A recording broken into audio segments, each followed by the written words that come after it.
피임약에도 세대 구분이 있다. 피임약 종류 중에는 1세대 피임약, 2세대 피임약, 3세대 피임약, 그 다음에 4세대 피임약이 있는데요.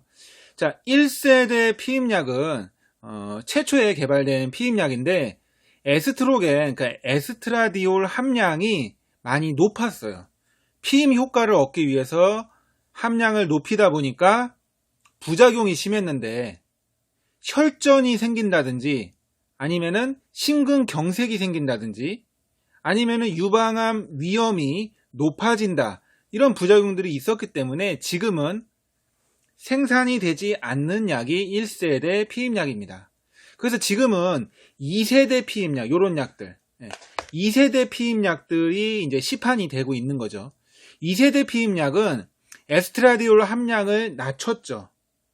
피임 효과를 유지하는 한도 내에서 함량을 최대한 낮춘 약들이 판매가 되고 있는 거고, 이렇게 함량을 낮추니까 부작용이 줄어들었다, 장기적으로 오랫동안 복용을 해도 괜찮다, 그런 약들이 나오는데, 이제 프로게스테론을 이제 2세대 같은 경우에는 레보노르게스테르를 쓰다 보니까 안드로겐적인 어떤 특성들이 조금 있다라는 거죠. 그래서 이런 점이 뭐냐면은 여드름이 조금 생긴다든지 부작용으로, 아니면은 피부 트러블, 아니면은 부종이 조금 더 생길 수 있다라는 그런 특성이 약간 있는 게 2세대 피임약입니다.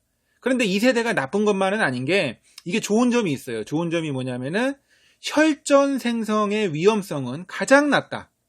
그래서 괜찮은 약입니다. 자, 그리고 3세대 피임약이 뭐냐면은, 3세대는 이제 요런 약들이 3세대 피임약이죠. 제가 이름은 좀 가렸습니다. 3세대 피임약은 2세대의 단점을 보완해준 약이다. 어떠한 단점을 보완해줬냐면은 여드름이라든지 아니면은 부종이라든지 이런 안드로겐의 특성을 많이 줄여준 약이 3세대 피임약입니다. 그리고 4세대 피임약도 있는데, 4세대 피임약은 이 안드로겐의 특성을 줄인 게 아니라 완전히 그냥 항안드로겐, 그러니까 안드로겐에 완전 반대되는 작용을 하는 피임약이 개발이 됐습니다. 그래서 여드름 아예 치료적인 효과가, 여드름이 없는 게 아니라 아예 여드름 치료제로서의 효과까지도 있고, 그 다음에 체중 증가가 부작용이 아니고 아주 체중을 감소시켜 줄 수 있는 정도의 그런 효과를 나타내는 게 4세대 피임약이다, 이렇게 보시면 되는데, 그러면 4세대가 가장 좋냐? 좋지는 않아요. 왜 좋지 않냐면은, 이렇게 하다 보니까 오히려 혈전 생성의 위험성이 더 증가하더라. 그래서 뭐 흡연을 한다거나 아니면은 나이가 35세 이상으로 많다거나 그러면은 이 혈전 생성의 위험성이 더 증가하기 때문에 이 4세대 피임약은 전문의약품으로 분류가 됩니다. 왜? 혈전의 위험성이 많이 높기 때문에, 이게 심장이라든지 어디 가서 혈관이 막힌다든지 이런 부작용의 위험성이 있다, 이렇게 보시면 되고요. 2세대 피임약이 어떤 제품이 있냐 이렇게 물어보시면은, 자, 피임약은 크게 이제 두 가지로 구분을 하죠. 에스트로겐하고 프로게스테론, 이렇게 들어가 있죠.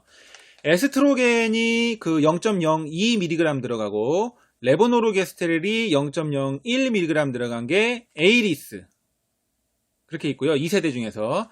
그 다음에 그 에스트라디올이 0.03 들어가 있고 레보노르게스테르이 0.015 들어가 있는 게 미니보라 세스콘, 이렇게 들어가 있는데, 요 2세대의 장점이 뭐다? 혈전 위험성이 매우 적다. 그러니까 현재 내가 흡연을 하고 있는 여성이다, 이럴 때는 2세대가 더 좋습니다. 현재 내가 20대가 아니고 30대다, 그런 경우에는 2세대 피임약이 혈전 위험성이 적기 때문에 3세대보다 더 좋을 수가 있어요. 그런데 여드름이 문제라고 했는데, 만약에 내가 여드름도 있다, 그런 경우에는 또 에이리스라는 제품도 좋죠. 에이리스 같은 경우에는 그 여드름에 오히려 그 치료제로서로 허가가 나 있는데, 어떻게 이게 허가가 나 있냐? 2세대인데, 자, 요거는 함량이 매우 낮습니다. 이 함량이 매우 낮기 때문에 요게 그 직접적인 안드로겐적인 특성보다는 이렇게 피임약을 저용량을 지속적으로 공급을 하게 되면 여성 호르몬을 공급하는 거기 때문에 그 테스토스테론, 안드로겐, 이 남성 호르몬이 줄어드는 작용이 있대요. 이 그 여드름이라는 게 안드로겐, 그 남성 호르몬적인 게 과잉이 되면 그래서 여드름이 잘 생기게 되는데, 그걸 남성 호르몬을 낮춰주는 작용이 있다. 그래서 여드름에 효과가 있다라고 오히려 있는 제품이 2세대에서 나온 거고요. 자, 3세대 같은 경우 바뀌었습니다.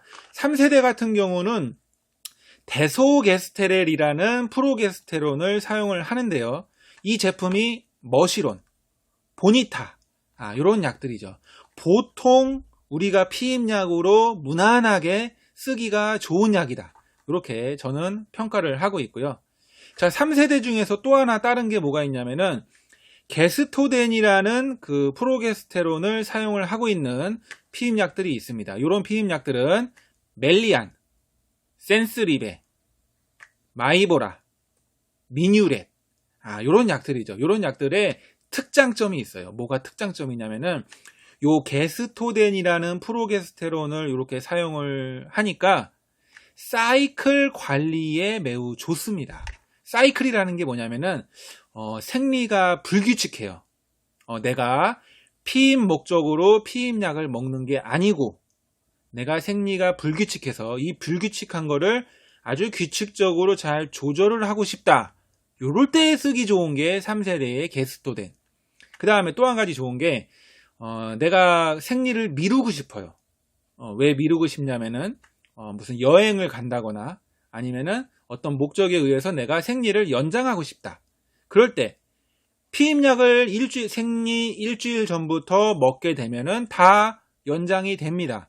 다 연장이 잘 되는데 그 중에서 특히 이 3세대의 게스토덴 성분들이 아주 연장이 잘 되고 사이클 관리가 너무나 좋고 이런 특성들이 있습니다. 그래서 목적에 따라서 피임약의 선택이 달라질 수가 있고요. 4세대 피임약 같은 경우는 어떤 제품이냐면은 이제 병원에서 처방이 되는 것들이죠. 야즈, 야스민, 이런 약들인데요. 처방 받아보신 분들 많이 있을 거예요. 근데 이 4세대의 장점이 또 한 가지, 그 장점이 뭐냐면은 피임약 목적 외에 다른 목적에 사용하기가 되게 좋아요. 어떤 목적이냐면은 여드름을 치료하고 싶다. 다낭성 난소 증후군을 치료하기 위해서 여성 호르몬인 피임약을 먹고 있는데 어떤 약이냐? 4세대를 많이 쓰는 거죠. 그 다음에 각종 여러 가지 뭐 생리 불순이라든지 아니면 생리통이라든지 아니면은 여러 가지 이 다른 부차적인 문제들을 해결하기 위해서는 이 4세대 피임약이 좋은 경우가 많아서 그래서 피임 목적 외의 목적으로 전문의약품으로 처방이 많이 되고 있다. 이렇게 정리가 되고요.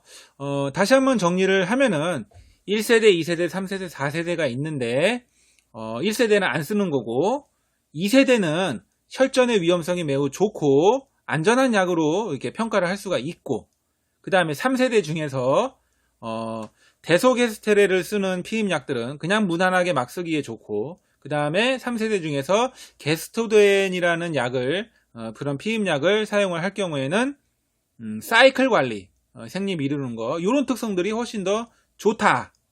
이렇게 조금씩 차이가 있고 요 에스트로겐 함량이 높고 낮은 게 종류가 있어요. 종류가 있고 프로게스테론이 높고 낮은 거 그리고 약간씩 특성이 다른 거 이런 것들 때문에 만약에 내가 피임약을 먹고 어떠한 부작용이 있다. 만약에 두통이 생겼다. 출혈이 조금씩 점상 출혈이 부정기적 출혈이 나타난다. 유방 통증이 있다. 아니면 월경이 없어졌다. 이런 경우의 특성에 따라서 피임약을 변경을 하게 되면 또 부작용이 개선이 되니까 그래서 구분을 해서 알아두실 필요가 있다. 이렇게 말씀을 하시고, 약국에 가서는 그냥 뭐 2세대예요? 3세대예요? 어떤 특성, 어떤 게 더 좋을까요? 뭐 이런 식으로 이렇게 물어보시면 그래서 상담에 의해서 구매를 하시면 될 거라고 생각을 합니다. 자, 이것으로 피임약 종류, 세대 구분을 마치고요. 내용이 좋으시면 구독과 좋아요를 눌러주시면 감사하겠습니다. 자, 안녕히 계세요.